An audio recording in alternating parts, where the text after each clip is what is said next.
saludamos al doctor Ferrer y quisiéramos decirle, él está en Miami, que realmente desde que se descubrió el virus, la versión nueva del virus, hasta hoy, hasta donde la ciencia ha podido avanzar en cuanto a tres cosas: prevención, tratamiento y vacunación.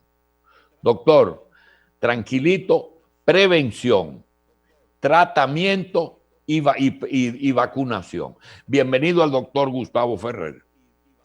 Muchas gracias, Julito. Gracias por tenerme. Adelante, doctor. Mira, la pregunta es excelente. En materia, esta epidemia, esta pandemia mundial, este fenómeno mundial han puesto de punta y ha puesto a prueba todos los sistemas que tenemos en los tres puntos que acabas de decir, en materia de prevención, en materia de tratamiento y en materia de vacunación. En materia de prevención, lo que más se ha hecho y se ha hecho hincapié y se sigue siendo hincapié es sobre todo en que es un virus que tiene lo que le llamamos en medicina una virulencia, un nivel de contagiosidad altísimo. Y se puede pasar muy rápido de una persona a la otra. O sea, este es un virus que no necesita lo que conocemos como vector, no necesita ningún animal para llegar a nosotros, no necesita un mosquito. Es un virus que la contagiosidad está ligada al contacto entre personas. Eso lo hace altamente volátil, se convierte en verdaderamente una bomba, ¿no? Es capaz de transmitirse entre personas con un contacto relativamente cercano. En materia de prevención, se sabe que todos los virus se transmiten en forma aérea cuando uno habla o tose, y la mayoría de ellos entran por la nariz. En este proceso, en materia de prevención, esos eran los fundamentos que se conocían. En materia de prevención, los avances que se han hecho y que se ha estudiado enormemente, cómo limpiar mejor los lugares, cómo tratar mejor la superficie, cómo hacer formas en las que el virus, una vez que está fuera de una persona, no se convierta en lo que le llaman el puente, ¿no? En que pase a otro ser humano y continúe esta cadena de contagiosidad. Hanna. Continuamos con el doctor Hanna, que ya se une a nosotros. Buenos días. Muy buenos días. Buen día, doctor. Yo creo que el doctor Hanna puede tener más beneficios de la participación con el doctor Gustavo. No hay duda que cada vez que tú te enfrentes a una autoridad sanitaria, como se ha convertido Gustavo Ferrer en Estados Unidos, porque además de la neumología o pulmonología, como le llaman ellos, es manejador de cuidados intensivos en dos grandes instituciones del país. Debe tener no menos de 30 o 35 personas hoy ya sometidos a intubación y respiración asistida. De manera que él tiene mucho que contarnos cómo ha evolucionado ese proceso, qué pasa con esos pacientes durante y después de la intubación y qué hay de oferta nueva para evitar que ese virus siga acabando con la sociedad del mundo a través de la nariz, de las fosas nasales y de los pulmones. Buenos días, Gustavo. Buenos días, doctor. Buenos días. Sí, efectivamente, mira, en materia de tratamiento, esto ha sido un maratón mundial en buscar cómo podemos controlar esta infección. Inicialmente, como la mayoría de los países empezaron a diagnosticar pacientes que ya estaban en una etapa un poquito avanzada, estaban entrando a los hospitales altamente enfermos. Y ahí es donde los pacientes terminaban en los cuidados intensivos. Y al entrar al cuidado intensivo, inicialmente la mayoría de la gente trató a estos pacientes como nosotros tratamos la falla respiratoria aguda, lo que le llaman el distrés respiratorio. O sea, muchos de ellos inmediatamente había que intubarlo y muchos de ellos requerían de soporte, de apoyo y se le ponían algunas otras medicinas para evitar que el cuerpo se deteriorara en algún momento, esperar que las propias defensas nos ayudaran a recuperarlos. Y fue en este momento que salió desde En China y después en Francia los estudios relacionados con la cloroquina, el hidróxido de cloroquina, y de ahí empezaron a ponerse este tipo de medicina en la medida en la que se fueron haciendo estudios de cómo se conocía este virus. Efectivamente, mira, yo tengo más de 25 años de estar haciendo cuidados críticos y en un momento pico, hace una semana y tanto, teníamos 69 pacientes en un hospital y 28 en otro positivo. De ellos casi el 60% estaban intubados, o sea, en respiradores mecánicos en el hospital. Es una enfermedad, es un virus que causa una enfermedad altamente violenta. Inmediatamente empezamos a ver que estos pacientes desarrollaban falla renal aguda, pero que no era lo que habíamos visto históricamente, que el riñón fallaba cuando la presión le bajaba y la gente estaba altamente enfermo. En este proceso nuevo, la presión estaba normal y el riñón comenzaba a fallar. También veíamos que era bien difícil oxigenar a las personas con los ventiladores mecánicos y inmediatamente se lanzaron los estudios relacionados con la tormenta de lo que llaman citoquinas, que no son más que marcadores inflamatorios que se despiertan agresivamente, que pueden ser responsables de todo este tipo de fenómenos. Se introduce la hidroxicloroquina como un medicamento que pudiera bloquear esta cascada inflamatoria acelerada grave que destruye brutalmente a los pacientes.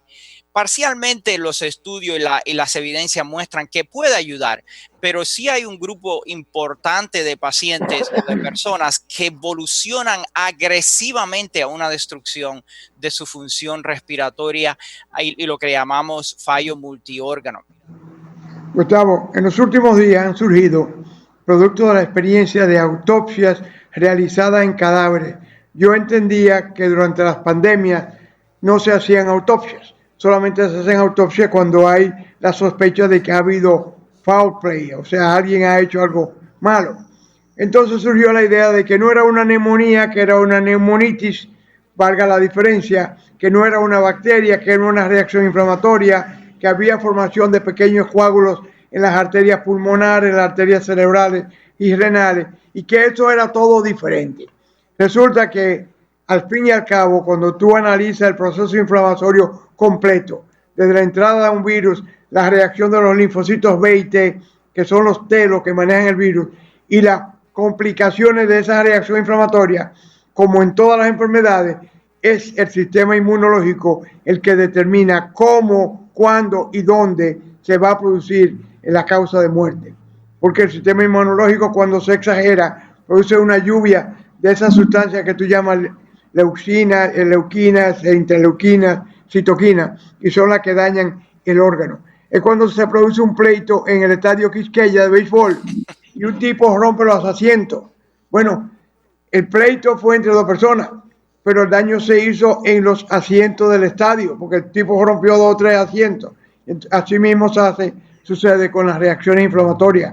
Son linfocitos T y B que participan, pero el órgano en que participan sufre diferentes alteraciones que termina destruyéndolo. Háblanos de esa modalidad y ahora de la declaración del presidente Trump de que hay que usar desinfectantes, inclusive inyectados, para eliminar el virus.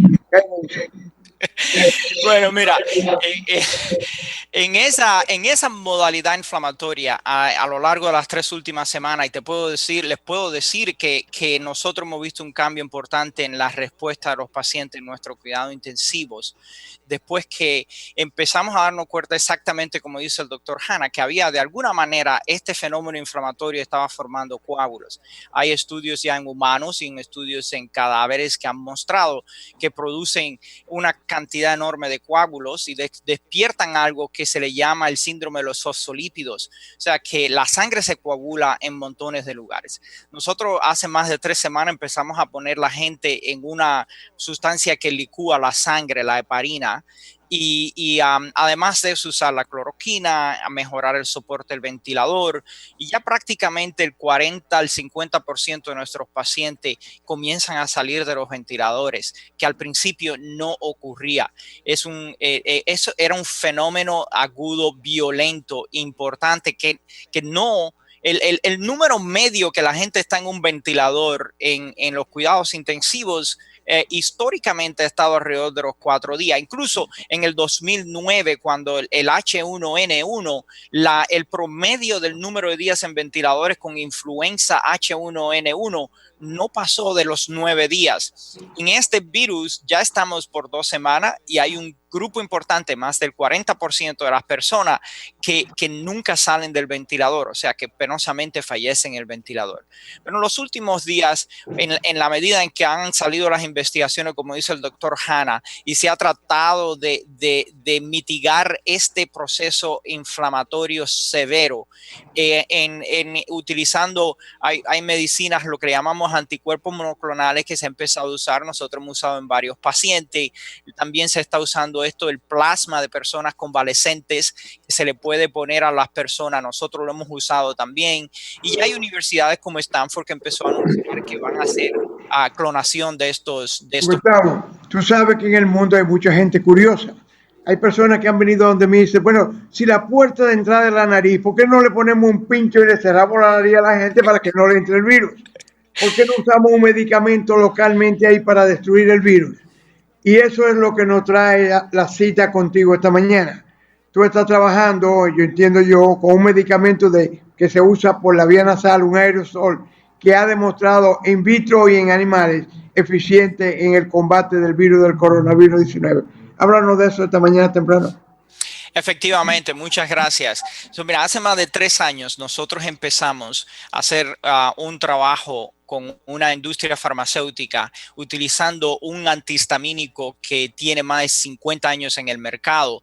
Empezamos a utilizarlo, en vez de hacerlo oral, o sea, como pastilla, lo empezamos a utilizar en aerosol intranasal. Y el objetivo en aquel momento es que montones de investigaciones muestran que cuando los antihistamínicos son administrados en la nariz, el efecto local es mucho mejor, con menos efectos secundarios que cuando las personas se lo toman. Nosotros iniciamos este proceso hace unos 3 años con la FDA, hicimos las investigaciones adecuadas, pero a lo largo de ese proyecto nació o surgió un estudio en el que muestra que este producto, que es el componente fundamental de nuestro aerosol, que es la clorfenidramina, tiene efectos antiinflamatorios, pero más importante, antiviral. Y fue probado contra la influenza A y B. Incluso fue superior en ese estudio a lo que se conoce como el Tamiflu, que es el oseltamivir, es un antiviral que se usa de la influenza.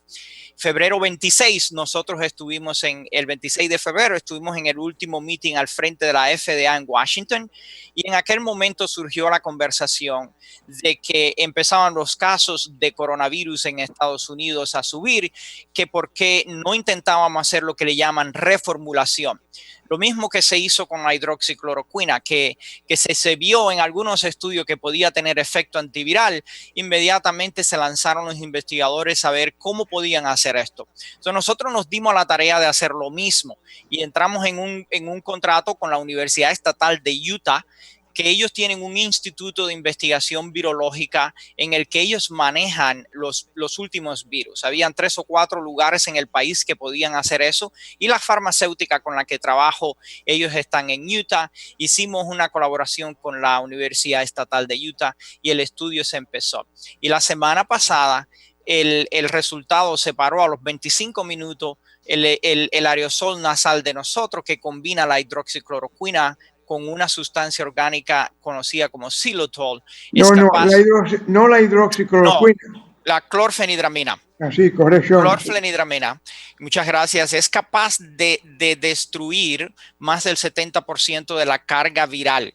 Este es el mismo estudio que se le hizo cuando salió la hidroxicloroquina y otros medicamentos que se han utilizado para el tratamiento de esta enfermedad. Inmediatamente alcanzamos de nuevo la FDA y estamos en este proceso la semana próxima de empezar a hacer el protocolo en personas que están infectadas. Eso nos ha dado a nosotros la oportunidad de hacer esto que estamos haciendo. Estamos llamando a colegas y a médicos y amigos en todos los países porque esto es un problema mundial.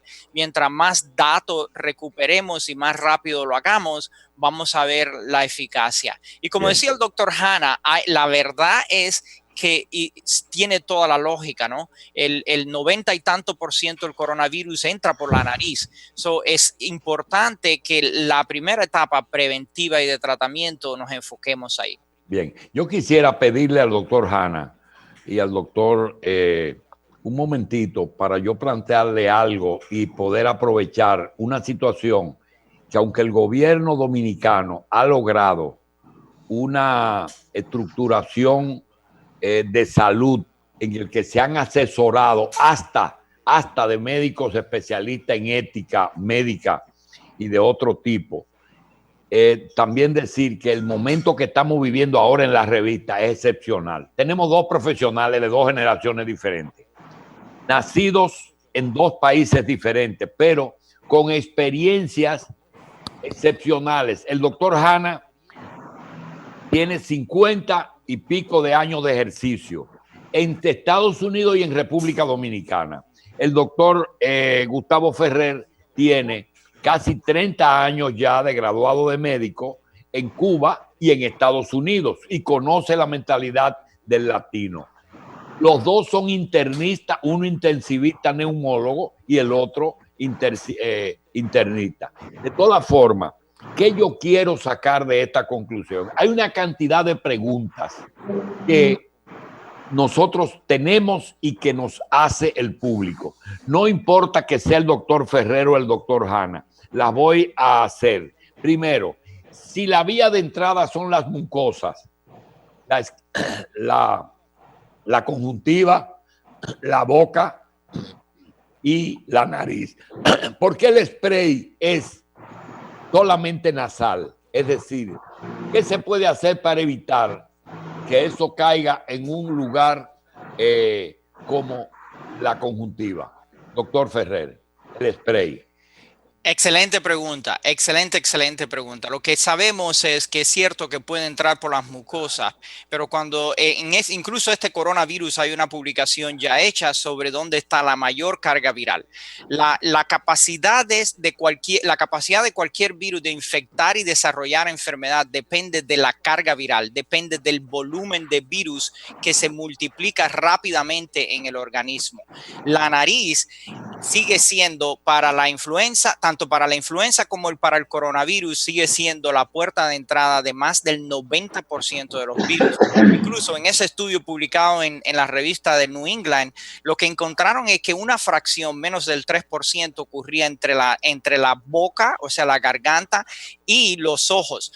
Pero cuando crecía exponencialmente era en el calor que reserva la base, el número de vasos sanguíneos que tenemos en la nariz. Doctor Hanna, la palabra exponencial para un público medio, ¿qué es exponencial? Bueno, es un crecimiento que no es matemático, no es 1, 2, 3 y 4, sino es 1, contagia a 3, los 3 contagian a 18, los 18 contagian a 54, se va multiplicando con un factor que no es bien conocido el factor.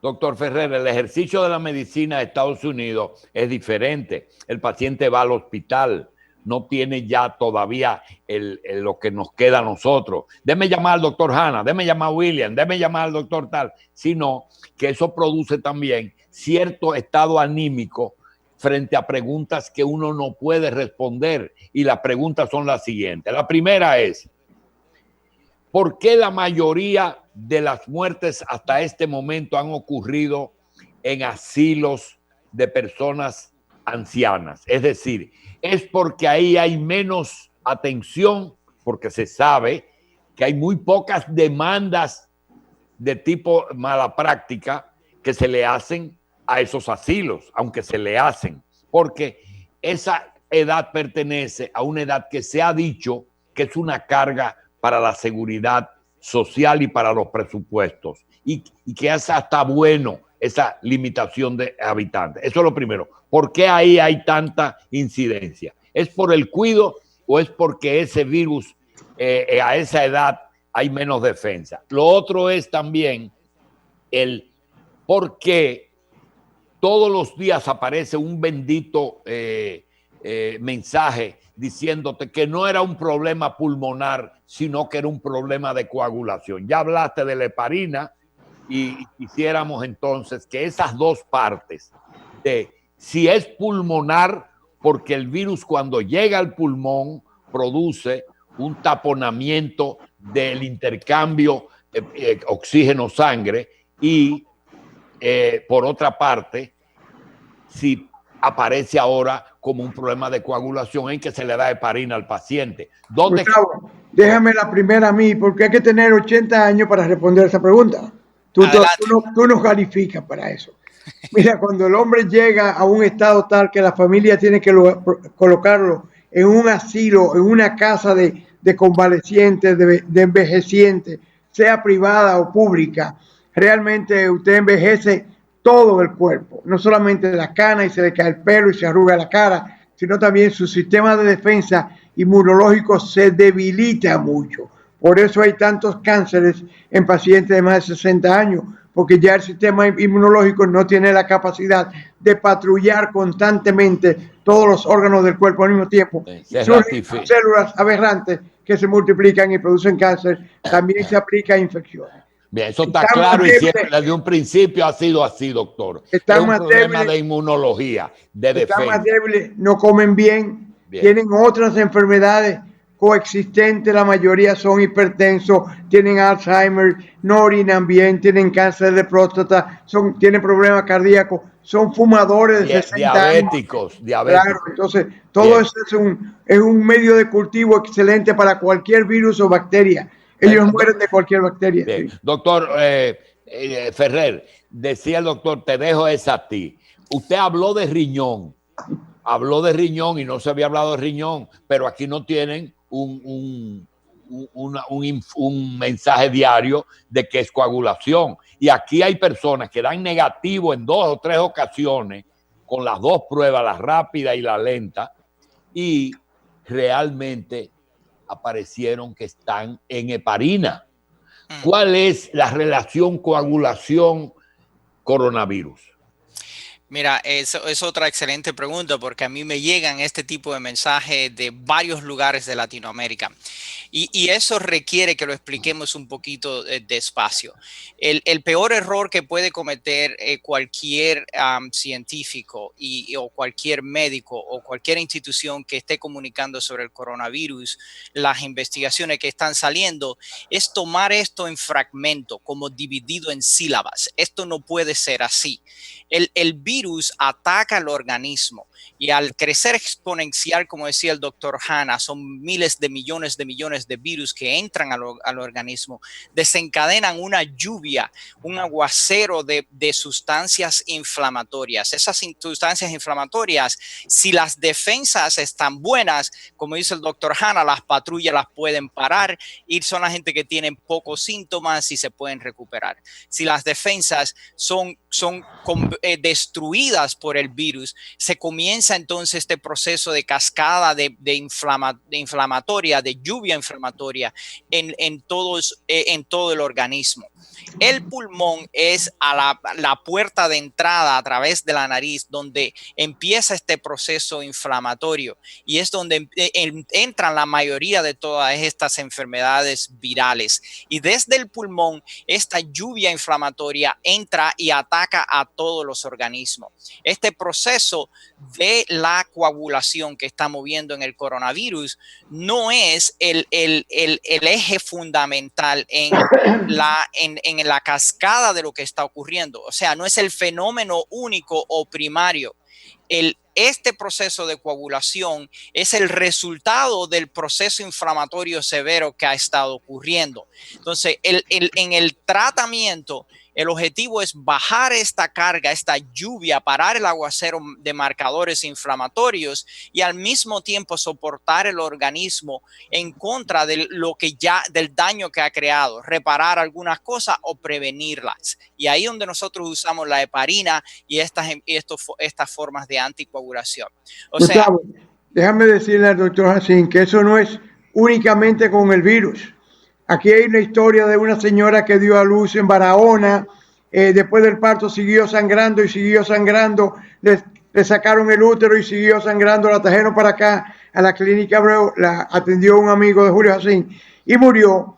Y entonces surgió el diagnóstico de coagulación intravascular diseminada. El sangramiento consumió todo el fibrinógeno que era necesario para hacer el coágulo, pero ella murió de sangramiento. Entonces, ese fenómeno de coagulación intravascular se da en forma de coágulos y en forma de sangramiento, los dos sumamente difíciles porque se necesita usar anticoagulante en una señora que está sangrando masivamente de cualquier parte de su cuerpo, que es casi un atrevimiento. En Cleveland Clinic te llaman los abogados y los familiares para decir, mira, hay que usar heparina, fírmame ahí donde ustedes están de acuerdo para ese tratamiento. Bien. Otra cosa, doctor. Cuando yo llamo al doctor Hanna, William, mira, aquí hay una persona que quiere hacerse una prueba. A veces él dice, bueno, pero ¿para qué? ¿Qué tiene? No, nada, quiere hacerse una prueba. Entonces, esa situación no solamente pasa con el doctor Hanna, pasa con muchas autoridades que dicen, ¿qué tienen los gobiernos que no quieren hacer pruebas? Pero si tú te pones a ver, los países que han hecho más pruebas son los que mejores resultados tienen. Pero hay ciertas dudas. Una prueba, ¿con qué método? Pero que la prueba se ha convertido en el gran negocio. Hacer pruebas es el negocio del siglo. Está produciendo millones y millones de personas. Primero, por la curiosidad. 7,000 millones de personas quieren hacerse la prueba. Y a como la pongan a centavos, y no son a centavos, es mucho. Lo segundo ¿es rápida o es la normal? Segundo, si es positivo, doctor Hanna, doctor Ferrer, ¿cuándo es muy temprano para ir y quedarse en su casa y esperar qué? Y segundo, ¿y cuándo es, como dijo el doctor, cuándo es muy tarde y hay que ponerle un bendito respirador? Porque tú tienes alcohol, guantes y mascarilla, primera etapa. Prueba, alcohol, guantes, mascarilla, distanciamiento y cuarentena. Pero después viene hospital, cuidado intensivo y ventilador. ¿Cuándo es muy temprano y cuándo es muy tarde? Y cuándo realmente una prueba no tiene ningún valor, solamente para saber cuándo está de alta. Doctores, cualquiera. ¿Te pongo yo? Sí. Adelante.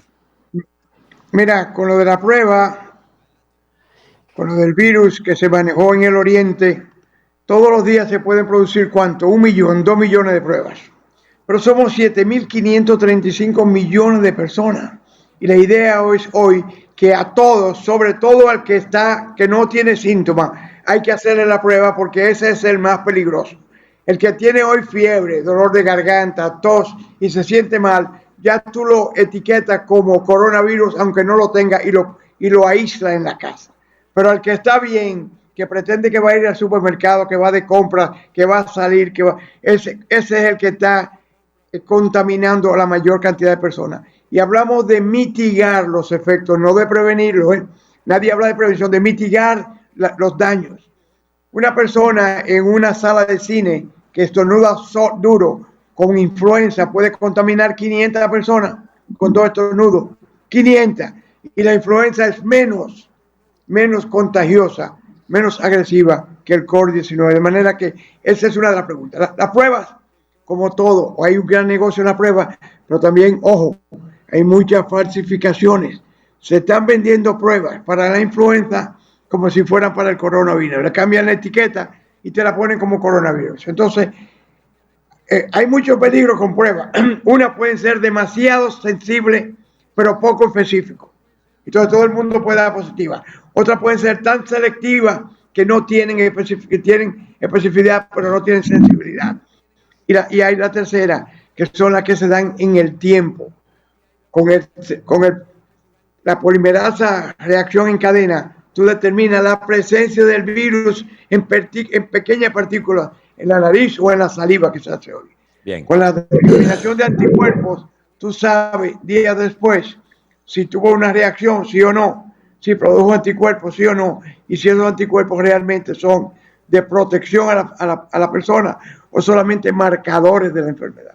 Bien, doctor Ferrer, lo mismo, pero la pregunta la voy a ampliar. Mire, hay un problema de tipo político, un problema de tipo económico y un tipo de sanitario. Es decir, tres asuntos que hay que manejar juntos. Doctor, esos tres elementos hay que tomarlo en cuenta porque el político dice, está el Estado haciendo lo que tiene que hacer porque las pandemias son cuestiones del Estado, pero el Estado tiene bastantes problemas para poder enfrentar lo sanitario, lo político y lo económico. Entonces, doctor, la pregunta es saber si el Estado está haciendo lo que debe hacer, que no es la función ahora de la pregunta. Segundo, saber si el paciente está haciendo lo correcto. ¿Qué estoy sano y estoy en producción? ¿Puedo reintegrarme a mi trabajo? ¿Mi trabajo me mantiene al margen o estoy obligado como el médico? Esa es una pregunta que nos hacemos todos los días y todas las empresas. Yo creo que subirme en una azotea a poner un tubo de hierro para una construcción me produce medio ambiente favorable, pero te dicen no puede ir a trabajar. Yo quiero saber si estoy sano, ¿de qué me debo cuidar? Entonces, ya no estoy sano, ya estoy con síntomas. Voy y doy positivo, segunda etapa.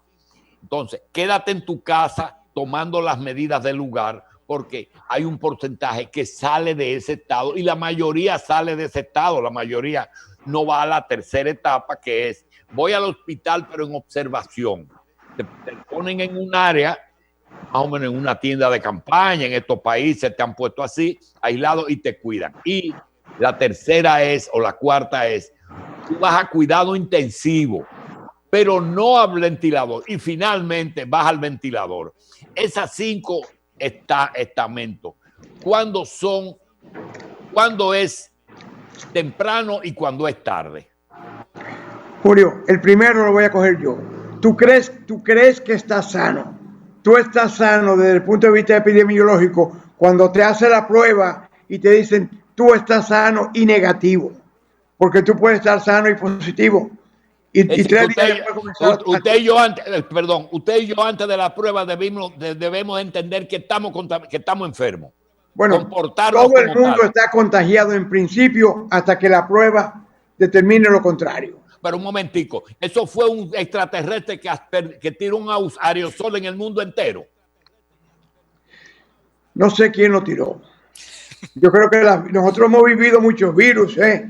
Nosotros tuvimos sarampión, varicela, viruela, polio. Pero dijo el doctor que tienen entradas, por ejemplo, si es el VIH es sexual, si es gastrointestinal. Pero el sarampión y la viruela estaban en el aire también. También ya. El polio estaba en el aire. La influenza, la chikungunya estaba en el aire. Zika estaba en el aire como en el mosquito, doctor. Sí. Pero yo quiero la primera etapa. Yo estoy sano. ¿Tú estás sano de verdad? Enséñame tu pasaporte médico que me diga que tú estás sano. Porque yo me voy a montar un avión. Nadie te lo puede dar. Sí, te lo puede dar. Que tú estás sano. Tú te das una prueba. En un momento dado. Eso, claro, en ese momento. Todo tiene la espectacularidad del momento. Hazme una prueba PCR negativo. Voy al aeropuerto y presento mi pasaporte médico de que yo estoy negativo y puedo subir en el avión. Aunque 3 días después pueda comenzar a tener síntomas. Generalmente no es así. Tú puedes estar positivo sin síntomas y entonces 4 o 5 días después comienza a tener síntomas, pero ya tú has contagiado a toda tu familia y a todo tu entorno. Bien, doctor. Porque la saliva se contagia. Bien, doctor. La otra fase, doctor, la trazabilidad que estamos hablando. Adelante, desde la parilla inicial hasta la pintura final. Sí, Sí, mira, efectivamente, en esencia uno puede estar, como dice el doctor Hanna, considerando que está sano y puede estar infectado. Y en ese momento, durante un periodo que puede ir de 14 a 21 días y en ocasiones un poquito más, en ese periodo estamos pasándole el virus a otras personas que pueden tener defensas bajas y ser infectados. So, económicamente es una verdad que ha sido un impacto catastrófico mundial, pero en la forma de controlarlo la forma de controlarlo y reincorporarse a los trabajos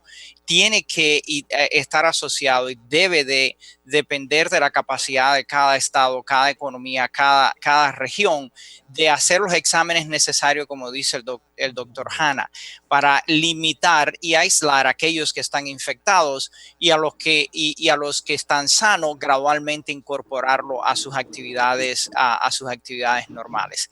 Ahora, aquellos que están infectados, el consejo que se le puede dar, y estoy diciendo eso desde aquí, yo no sé cómo está funcionando en Dominicana, en esencia, el consejo que se le da a las personas, al que sale positivo, es que no vaya al hospital ni vaya a una clínica si los síntomas son verdaderamente ligeros y se aíslen en sus casas para que puedan evitar la transmisión a otras personas, y si tienen alguna duda, llamar por teléfono a su médico y mantenerse al tanto y estar vigilantes de los cambios que puedan tener, fiebre persistente, tos, falta de aire, que ese es el momento en el que debieran de ir al hospital. Algo importante, yo diría que cuando estén en casa, eso aquí me ha ocurrido en montones de entrevistas, la gente pregunta, ¿no? Hay personas que tienen alrededor de ellos gente que están siendo tratados de cáncer, como decía el doctor Hanna, personas que tienen enfermedades, diabetes, que tienen potencial de ser los que desarrollen una enfermedad agresiva. Si ese es el caso y usted regresa a su casa infectado y no tiene otro lugar donde ir, usted debe de estar lo más aislado posible de las personas que puedan desarrollar agresivamente la enfermedad. Y durante esa etapa, el proceso de lo que llamamos cuarentena no son 40 días, son alrededor de 2 semanas. Ideal, antes de reincorporarse ese que fue positivo, debiera de ser examinado. No sé si el doctor Hanna está de acuerdo con eso, pero mundialmente esa es la recomendación.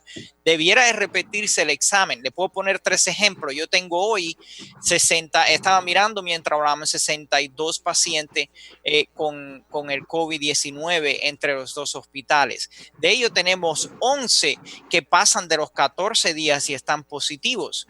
Y tenemos que 2 de ellos van a ir a un hogar de ancianos y el hogar de ancianos no los acepta hasta que no tengan una prueba completamente negativa, que yo estoy completamente de acuerdo. Esos pacientes hay que repetirle la prueba hasta que esté negativa antes de que se incorporen a sus trabajos. Bien. En esa etapa, Julito, de incorporación laboral, va a depender también del tipo de trabajo. Si las personas tienen trabajos que están en conglomerados y unidos y juntos y hay personas con potenciales de ser infectados, ese pesquisaje tiene que hacerse también a través de las empresas y los distintos gobiernos. Bien, doctor, nosotros queremos saber cuándo va a estar desarrollado ese aparatito que usan los asmáticos para descongestionarse y hay la famosa... la bombita. La bombita por un lado y la aminofilina que producía esa distensión bronquial, aquella inyección que ponían hace 20,000. No, era una inyección que poníamos hace 50 años, que le ponían a los asmáticos y que eso se salió porque hacía otro tipo de efecto. Que era inyección endovenosa también. Exacto. Y la persona parecía que resucitaba. Doctor, ese nebulizador, ¿cuándo lo vamos a tener disponible? Porque, óigame, doctor, el doctor Hanna ya tiene una edad suficiente para haber trazado algunas pautas en este país. Por ejemplo, nos ha dicho durante los últimos 30 años que una cosa es la gestión y otra cosa es el resultado, que el médico está obligado a hacer un protocolo de su gestión, pero no puede garantizar que ese paciente va a tener un resultado positivo, pero decir, yo hice lo que tenía que hacer. Usted acaba de decirnos cómo hace el paciente para ir al hogar de ancianos. Hay un protocolo, aquí tú no entras si tú no estás negativo. Segundo, las cosas La vida no tiene precio, ese es otro principio del doctor, pero tiene un costo. Es decir, desgraciadamente, La salud. ¿verdad? La salud no tiene precio, ni la vida ni la salud tienen precio, pero sí tienen un costo, gústelo, y ahí es que basan sus honorarios, tanto los médicos como las ARS. Y yo quiero preguntarle, esa gestión, en este caso, es una gestión prácticamente oficial. Cuando hay pandemia, el Estado es el encargado de un alto porcentaje, pero no puede influir demasiado en el personal médico y sobre todo de enfermería. Yo quiero que usted nos visualice el papel del Estado en las pandemias. Por ejemplo, ahora mismo yo no puedo traer ese nebulizador de Estados Unidos ahora y usarlo aquí. Necesito permisos especiales, pero usted primero lo necesita del FDA allá. ¿Cómo es el mecanismo del protocolo, de la gestión y del papel del Estado en todas esas cosas? Bueno, yo diría que efectivamente el Estado necesita, como usted dijo inicialmente, es un fenómeno que debe de ser atacado por el Estado. El Estado debe de tener los recursos necesarios y crear las comisiones necesarias que evalúan diariamente la gestión de lo que están haciendo con la población nacional. Y en esa gestión deben de tener en su gabinete expertos que le expliquen de la parte científica, de la parte de laboratorios, de la parte de la disponibilidad en los hospitales. Los hospitales tienen que estar preparados, las enfermeras tienen que estar preparadas y todo eso tiene que atacarse en cadena. En el estado en el que estamos nosotros con el spray, es otro de los grandes fenómenos que hemos visto con el COVID-19. Normalmente este proceso se demora 2 o 3 años para sacar una medicina que se quiere reformular. La FDA requiere una serie de exámenes.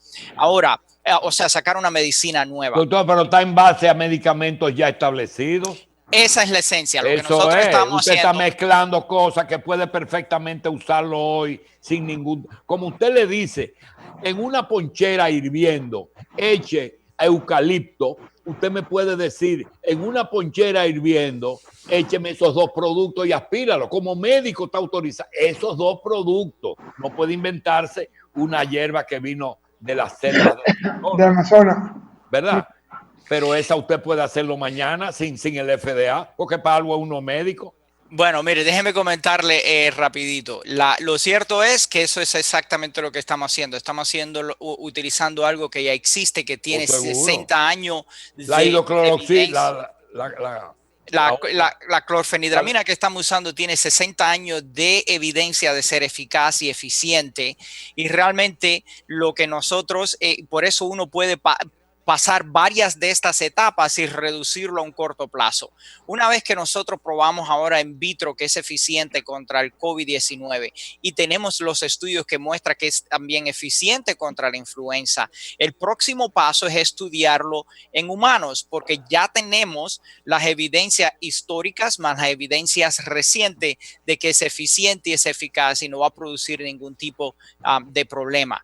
Que esta es la etapa en la que se demoran casi todas las medicina, probando eso de que sean eficientes, eficaces y que no van a tener problemas. Nosotros en este momento estamos en esta carrera mundial de recuperar la mayoría de la gente, tanto en Estados Unidos como en otros países, y ahí fue que llamamos a nuestro amigo, el doctor Hanna, para buscar colaboración con las instituciones gubernamentales y con las instituciones académicas que quisieran estudiar con nosotros el aerosol nasal. Sí. Una vez que nosotros recuperemos, que no creo que sea difícil, 360 pacientes total, sean de aquí de Estados Unidos, de China o de Dominicana, la data se puede analizar inmediatamente y el tratamiento está preparado para que dure de 7 a 10 días, de manera tal adicional que nosotros hemos proyectado que apenas se abra este proceso, tanto aquí como en otros países que hemos estado conversando también con otros lugares en Centroamérica y en Sudamérica, el objetivo sería no solamente recuperar 300, queremos recuperar mucho más, porque la respuesta inicial es hacer un protocolo para tratar los que están enfermos, porque ya probamos in vitro que pueden ser ayudados, pero también queremos hacer estudios preventivos, porque eso nos ayudaría a contribuir en este fenómeno de reincorporación laboral, encontrando su eficacia que sea eficaz contra este proceso. Doctor, mire, lo que pasa es una de las principales vacunas que hay que ponerse, y esa existe, es contra la especulación, porque en todo esto aparece alguien que te dice, bueno, búscate al doctor Hernández, que es milagroso en Venezuela, y eso no importa, es que tú te puedes buscar al doctor Hernández que te haga un milagro, pero mientras tanto aparece alguien que dice, pero yo recuerdo que el tiroidea se combatía con cloranfenicol, que la aminofilina era buena para el asma, que el paludismo lo curaban con la cosa esa que decimos, hidroxicloroxina, y que la sífilis le daban bismuto, qué sé yo qué vaina. Entonces, vienen y retrotraen todo eso y empiezan a inventar de productos que no se retiraron del mercado, sino que no les recomendaron a los médicos que los sigan usando, pero están vigentes y tienen su nombre. Y acuérdese que cuando Trump habló, a la media hora aparecieron laboratorios que tenían en existencia el producto. El tema es que hay que separar muy bien, porque a uno no le echa mano a todo, es como el que tiene un cáncer. El que tiene un cáncer va y güey a una promesa, va a Johns Hopkins o va donde tenga que ir y gasta lo que tiene que gastar. ¿Qué posibilidad hay, doctor Hanna, doctor, de que alguien nos está cogiendo de tontos? Mira, en Australia, en respaldo a tu pregunta, en Australia comenzaron a utilizar vacuna contra la tuberculosis. Sí, BCG. BCG, para estimular la defensa inmunológica de las personas que estaban contagiadas con el virus, porque tenían la percepción clara o errónea de que era un aplastamiento inmunológico lo que provocaba la muerte. Y resultó ser totalmente lo contrario. Es una lluvia inmunológica lo que produce los daños en los diferentes órganos. De manera que no te sorprenda si medicamentos que han estado en el armario por muchos años, porque el hombre enfermo, ya sea de cáncer o de cualquier enfermedad que tiene un pronóstico muy reservado, se agarra de Dios, de la oración y de cualquier cosa que le ofrezcan para la cura. Tú viviste eso mucho con Peña Gómez, por ejemplo, muchísima gente le llevaba... Saibaba. Seguro. De manera que eso es muy frecuente. Y además, siempre hay el comerciante, el que tiene un medicamento en reserva que no tiene salida y de repente comienza a decir que allí se lo dieron a 5 personas y los 5 se curaron y de repente miles de personas están tomando un medicamento que realmente no tiene. Mira, la cloroquina con la hidroxicloroquina son inmunomoduladores. Desde hace 70 años que estamos usando en Cleveland Clinic para lupus, artritis reumatoide y cualquier enfermedad de tipo inmunológico, para disminuir, atenuar la respuesta inmunológica.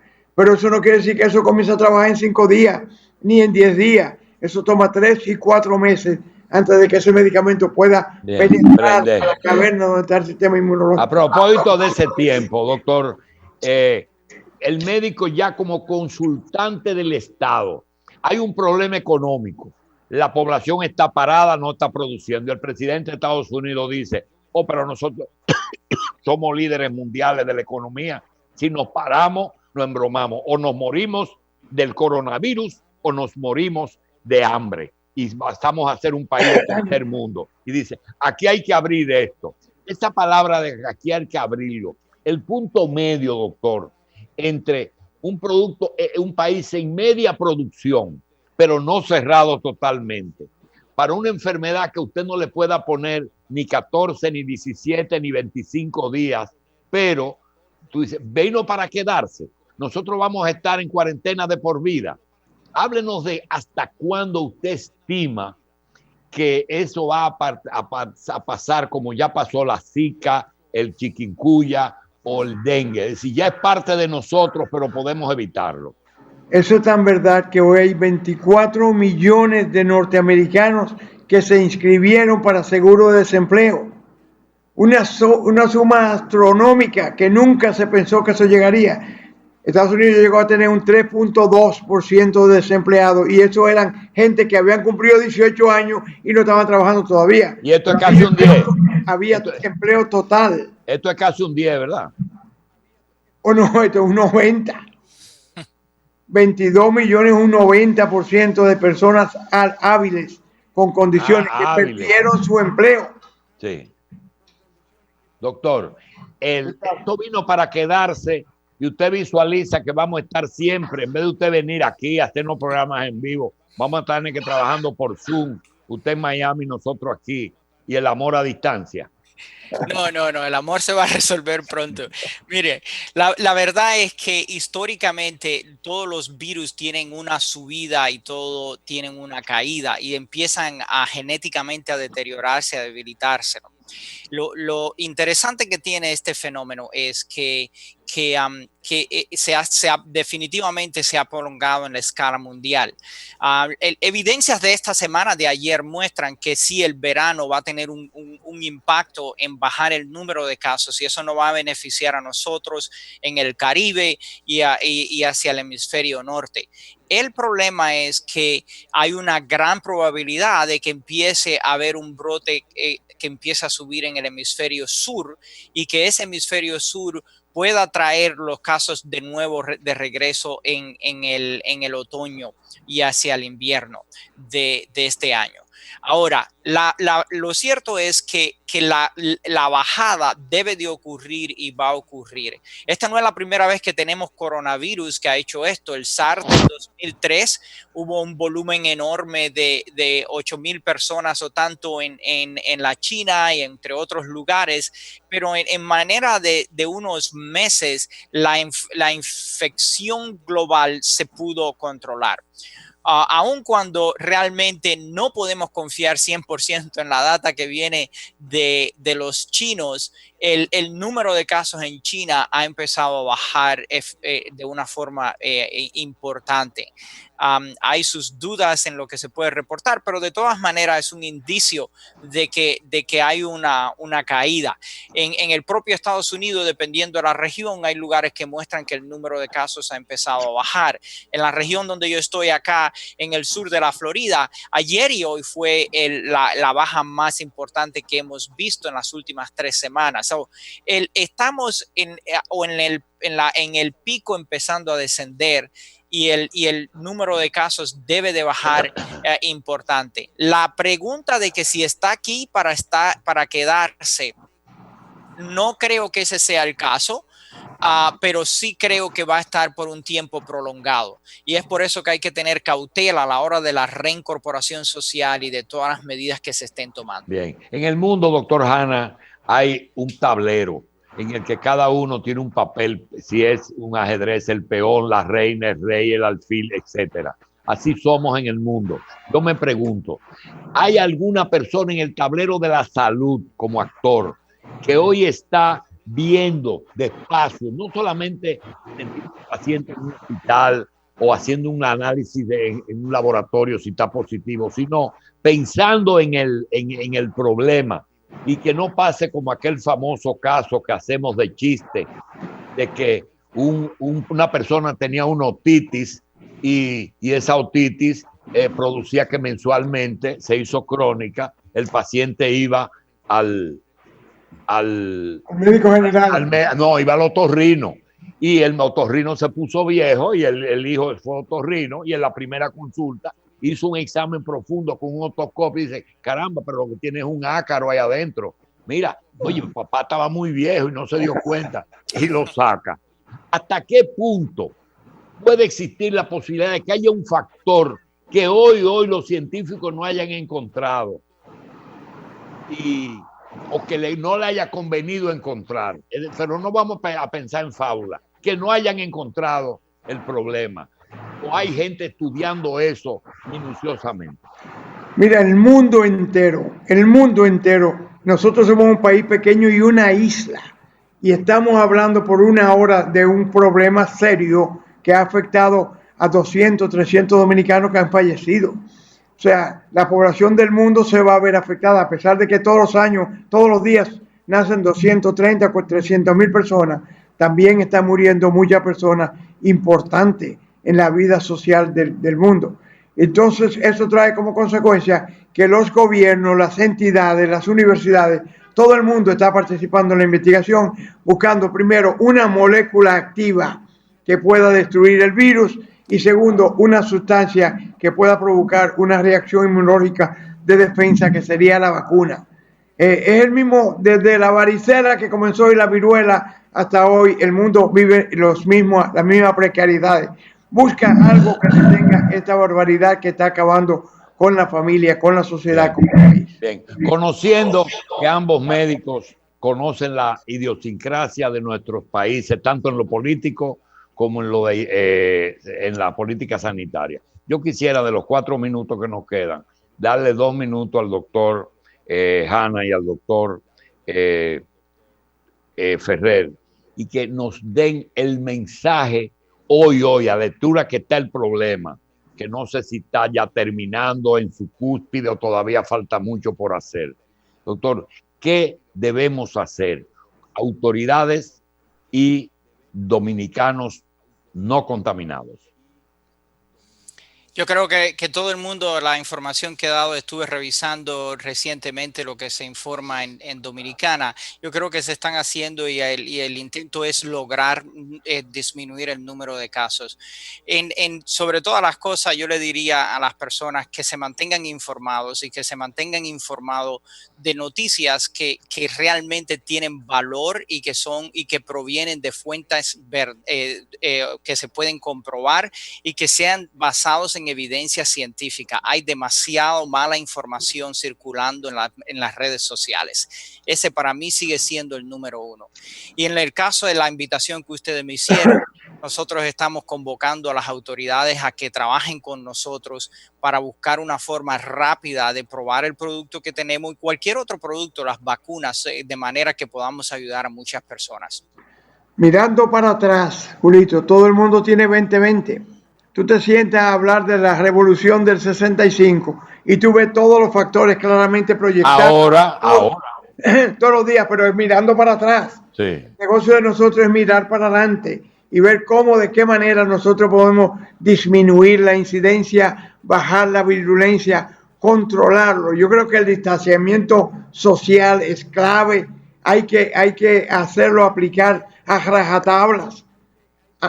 A como sea, hay que mantener el distanciamiento social a 2 metros cada uno de personas, evitar la aglomeración. Doctor, a 2 metros en cualquier sitio que estemos, en cualquier parte. No solamente trancado. En un restaurante, tú tienes que tener una persona aquí, otro 2 metros y otro en la acera. Y en una tienda también, ¿verdad? Igualito, igual. Pero eso no quiere decir que todo el mundo esté en su casa. Pero hay que aplicarlo con rigor militar si es necesario. Porque tú no te puedes dar el lujo de contaminar 500 personas porque te fuiste a un restaurante y estornudaste 3 veces. Y 5 días después cae enfermo la mayoría de esa gente. O un matrimonio o una fiesta. Yo creo que ahí se necesita más rigor en la implementación del distanciamiento social. Aquí hay gente que se suben al techo de la casa a las 5 de la tarde a beber romo y a bailar y a fiestar, desafiando a la autoridad que está allá abajo en la calle. Porque piensa que estar en el techo de la casa está al aire libre. Y que no, porque no hay la cultura, la educación necesaria para saber que cuando te enfermas, en dominicano te jodiste. Sea tú de cualquier edad, niño, joven, mediano. Entonces hay que tener mucho cuidado con eso. Bien, al doctor William Hanna y al doctor Gustavo Ferrer, médico, neumólogo y intensivista, le damos las gracias y ojalá nos haga llegar, nos prometemos, doctor, hasta hacer conejillo de indias del aerosol, porque si tiene, ¿cuáles son los 2 elementos que tienen su componente? Tiene la clorfenidramina con un producto natural xilotol. Ese es un antialérgico, ¿verdad? Se usa para lavados de la nariz y para antialérgicos. Bien. ¿Y el producto natural qué es? Es el xilotol, es un azúcar, alcohol, pero que tiene un efecto impresionante de inmunomodulador. Restablece las floras normales de la No vía es, no respiratoria. es un virusicida, es decir, no mata el virus, sino No, el- restaurador. la combinación de los dos es la que probó que era virucida. Doctor, ¿y ese es un lugar donde comienza o ya comienza a tener efecto en la misma nariz el virus? Comienza a tener efecto en la misma nariz. Ahí es que se multiplica el virus. Ahí es que se multiplica. Ajá, ¿eh? Claro. No es la orofaringe allá atrás. El virus entra a una célula cualquiera de la nariz, encuentra el núcleo de esa célula y se alimenta y comienza a replicarse miles de copias en una hora del mismo virus. O sea, si entran 10 virus, van a tener 100.000 virus en menos de una hora. Ahí es que está el peligro de la virulencia de ese virus. Bien. Doctores, gracias por estar con nosotros. Mil gracias por estar con nosotros.